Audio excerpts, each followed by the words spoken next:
नमस्कार दोस्तों, स्वागत है आप सभी का ऑनलाइन एडा फर्स्ट यूट्यूब चैनल पर। जैसा कि दोस्तों आप जानते हैं, किसी भर्ती से संबंधित कोई भी जानकारी होती है आप सभी को ऑनलाइन एडा फर्स्ट यूट्यूब चैनल के माध्यम से दी जाती है। इस वीडियो में हम बात करने वाले हैं कई बड़ी और लेटेस्ट अपडेट के बारे में।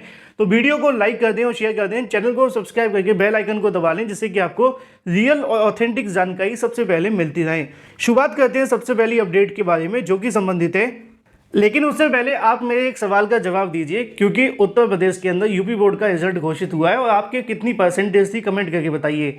ये पूछने की वजह सिर्फ इतनी है क्योंकि एक समय हुआ करता था कि यूपी बोर्ड के जो रिजल्ट थे वो डिग्री सेल्सियस में आते थे, जैसे कि 34, 35, 36 डिग्री सेल्सियस, मतलब 36% या 35% छात्र यहाँ पे अपनी परसेंटेज लेकर आते थे। और आज का समय है जो आपके रिजल्ट है फाइनाइट में देखने के लिए मिलते हैं, जहाँ पे 98, 97, 96%। तो आपका कितना था, कमेंट करके अवश्य बताइए। बात करते हैं अपनी पहली अपडेट के बारे में, जो कि संबंधित है हाई स्कूल इंटर रिजल्ट को लेकर, जो कि कल की तारीख में घोषित कर दिए गए हैं। और आप सभी को ढेर सारी शुभकामनाएं, जिनके भी छोटे बड़े भाई अच्छी परसेंटेज के साथ क्वालिफाई हुए हैं। बात करेंगे उत्तर प्रदेश के अंदर होने वाले चुनाव को लेकर। जैसा कि आप जानते हैं कि जब जब उत्तर प्रदेश के अंदर चुनाव आते हैं तो भर्तियों को लेकर या परीक्षाओं को लेकर जो समस्या है वो आपके सामने आती रहती है। इसी क्रम में पहली जो शुरुआतें हो चुकी है, उत्तर प्रदेश के अंदर चल रही आचार संहिता और निकाय चुनाव के चलते पहली परीक्षा को वर्तमान में स्थगित कर दिया गया है, जिसको लेकर जानकारी ऑफिशियल नोटिफिकेशन के माध्यम से जारी कर दी गई है। जैसा कि आप सभी को यहाँ पे देखने के लिए मिलेगा, अगर बात की जाए तो यहाँ पे 4 और 11 मई को होने वाली परीक्षाएं स्थगित कर दी गई हैं। और ये परीक्षा आपको देखने के लिए मिलेंगी। इलाहाबाद विश्वविद्यालय ने निकाय चुनाव के प्रथम और द्वितीय चरण की तिथि के कारण 4 और 11 मई को होने वाली प्रस्तावित स्नातक BA LB की जो परीक्षा की तिथियों में बदलाव कर दिया है। इसे लेकर EV की परीक्षा विभाग ने निर्देश भी जारी कर दिए गए हैं। इन शॉर्ट अगर बात की जाए, इसको लेकर जो परीक्षा देखने के लिए मिलने वाली थी, फिलहाल उसको स्थगित कर दिया गया है, क्योंकि परीक्षाएं हो ना हो फर्क नहीं पड़ता, चुनाव होने चाहिए। चलिए बात कर लेते हैं अपनी अगली अपडेट के बारे में, जो कि संबंधित है 19,000 पदों पर प्राथमिक। इसके अलावा CM योगी आदित्यनाथ के बयान को लेकर। जैसा कि दोस्तों आप जानते हैं कि उत्तर प्रदेश के मुखिया CM योगी आदित्यनाथ के माध्यम से जब भी बयान दिए जाते हैं तो छात्र कहीं ना कहीं बहुत ज़्यादा उम्मीदें लगाकर उनसे बैठे होते हैं। अब इसी के संबंध में उनके माध्यम से एक और बयान देखने के लिए मिला, जिसको लेकर कहीं ना कहीं छात्रों के अंदर आक्रोश है और सोशल मीडिया के माध्यम से CM योगी से सवाल किए जा रहे हैं, क्योंकि वो ज़्यादा कुछ कह नहीं सकते। अब मुख्यमंत्री हैं, मुख्यमंत्री तक अपनी बात पहुंचाने के लिए एक सोशल मीडिया ही साधन है। उनसे मुलाकात करके तो बातें पहुंचाई नहीं जा पाती इतनी मुश्किल तरीके से। तो ऐसे में अभ्यर्थियों के माध्यम से सोशल मीडिया के जरिए CM योगी को लेकर कहीं ना कहीं अपनी जो व्यथाएं बताई जा रही है। फिलहाल अगर बात की जाए बयान के बारे में, उत्तर प्रदेश के मुखिया CM योगी के माध्यम से रायबरेली के अंदर जनसभा को संबोधित करते हुए CM योगी के माध्यम से बयान दिया गया। CM योगी आदित्यनाथ ने मंगलवार को बिना किसी पार्टी का नाम लेते हुए जमकर निशाना साधा गया। उन्होंने कहा कि यह वही प्रदेश था जहां पर जातिवाद और भाई भतीजावाद के नाम पर युवाओं को नौकरी मिलती थी, लेकिन आज ऐसा नहीं है। जातिवाद और भाई भतीजावाद समाप्त हो गया है। उन्होंने कहा कि 6 साल पहले अपराधी और भी तमाम चीज़ें लिखी हुई, जो कि मैं आपको बताऊंगा नहीं, क्योंकि वो आपके शिक्षा विभाग से संबंधित नहीं है। जो काम की बात है वो सरकारी नौकरियों के बारे में, जिसको लेकर उन्होंने स्पष्ट शब्दों में कहा कि जातिवाद और भाई भतीजावाद को देखकर जो नौकरियां मिलती थी, अब प्रदेश के अंदर ऐसा नहीं हो रहा है। लेकिन सवाल ये नहीं है कि यहाँ पर ऐसा हो रहा है कि नहीं हो रहा है। सवाल ये है कि परीक्षाओं के अंदर धांधली पहले भी होती थी, अब भी हो रही है। पहले शायद इतना पता नहीं चलता था, क्योंकि सोशल मीडिया नहीं था, यूट्यूब चैनल नहीं थे, आपको जानकारी नहीं मिल पाती थी, आपके पास अच्छे मोबाइल नहीं थे।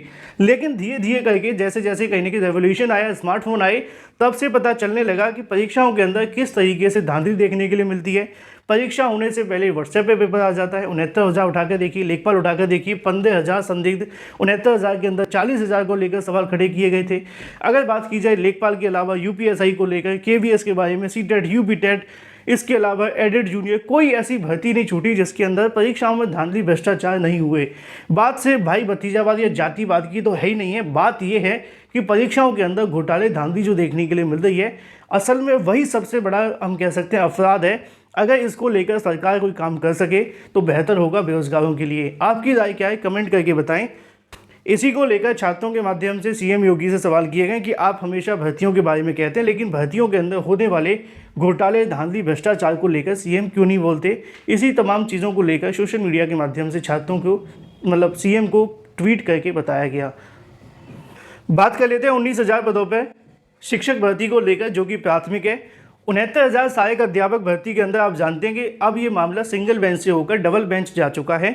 69,000 शिक्षक भर्ती मामले से जुड़े 19,000 सीटों पर चयन को लेकर सिंगल बेंच के माध्यम से 13 मार्च को दिए गए आदेश को लेकर आरक्षण मुद्दे पर चुनौती देने वाली विशेष अपील पर इलाहाबाद हाई कोर्ट को लखनऊ की पीठ में 2 मई को सुनवाई देखने के लिए मिलेगी, जिसको लेकर इस मामले पर सुनवाई के संबंध में कल की तारीख में याचिका लगी हुई थी। मैंने आपको बताया भी था कि याचिका को स्वीकार करते हुए अगली तारीख लगा दी गई है और अगली तारीख आपको देखने के लिए मिलती है 2 मई की।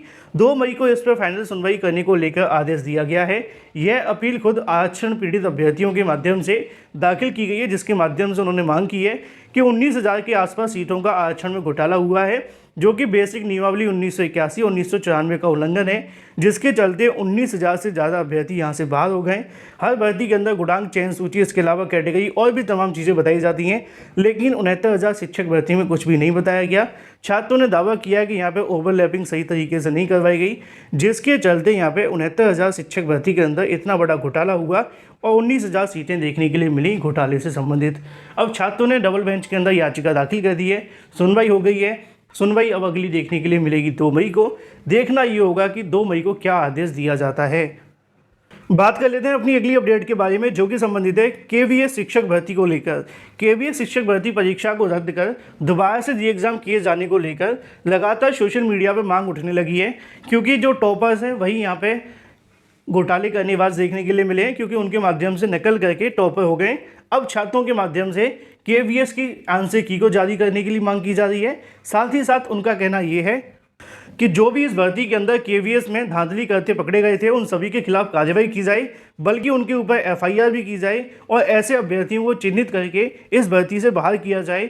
और अगर धांधली ज़्यादा हुई है तो परीक्षा को रद्द करके दोबारा से री एग्ज़ाम किया जाए। लगातार अभ्यर्थियों के माध्यम से ट्विटर पर अपनी मांग की जा रही है और अभ्यर्थी इस बात को लेकर कह रहे हैं कि कम से कम आंसर की तो जारी की जाए, क्योंकि आंसर की जारी न करना एक और घोटाले की तरफ इशारा करता है। वहीं दूसरी तरफ बात की जाए केवीएस शिक्षक भर्ती को लेकर, कल की तारीख में कुछ नए नोटिस यहां से जारी किए गए, जिनको आप चाहें तो केंद्रीय विद्यालय संगठन की ऑफिशियल वेबसाइट पर जाकर चेक कर सकते हैं। केंद्रीय विद्यालय संगठन के माध्यम से 25/4/2023 को यहां से 4 से 5 नए नोटिस जारी किए गए, जिनको आप देखेंगे।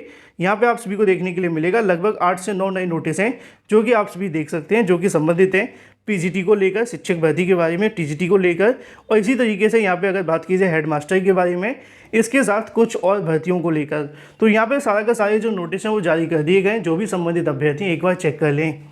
बात कर लेते हैं अपनी अगली अपडेट के बारे में, जो कि संबंधित है आरओ भर्ती को लेकर। आरओ को लेकर जल्द विज्ञापन जारी करने के संबंध में रविंद्र नायक जी के माध्यम से यहाँ से एक पत्र जारी किया गया, जिसमें बताया गया है कि आरओ को लेकर लगभग 37% के आसपास पद खाली हैं और 800 पदों के आसपास इन भर्ती को लेकर जो विज्ञापन है जारी किया जाएगा, जिसके संबंध में अध्याचन उत्तर प्रदेश लोक सेवा आयोग को भेज दिए गए हैं। अगर सब कुछ ठीक रहा तो जल्दी यूपीपीएससी के माध्यम से इस भर्ती का विज्ञापन जारी हो जाएगा। पदों की संख्या लगभग आप सभी को देखने के लिए मिलेगी 800 के आसपास। अब देखना ये होगा कि विज्ञापन आते आते पद कहीं कम ना हो जाएं। बात की जाए पीसीएस प्री को लेकर जारी नोटिस के बारे में। पीसीएस प्री के संबंध में एक नया नोटिस जारी करते हुए जानकारी दी गई है। छात्रों के मन में सवाल था कि परीक्षा कब तक देखने के लिए मिलेगी। इसके संबंध में यूपीपीएससी के माध्यम से एक जानकारी प्रेषित की गई, जिसको आप सभी देख सकते हैं कि अवगत करवाना समृद्ध राज्य प्रवर अधीनस्थ सेवा परीक्षा 2023 को लेकर 14 मई 2023 को कराए जाने को लेकर विचार किया गया है, जो कि परीक्षा 2 पालियों के अंदर देखने के लिए मिलेगी और 51 जनपदों पर करवाई जाएगी, जिनका नाम नीचे लिखा हुआ है। फिलहाल इस वीडियो के माध्यम से इतना ही। वीडियो को लाइक कर दें और शेयर कर दें, चैनल को सब्सक्राइब करके बेल आइकन को दबा लें। फिलहाल इस वीडियो में इतना ही। Thank you for watching this video.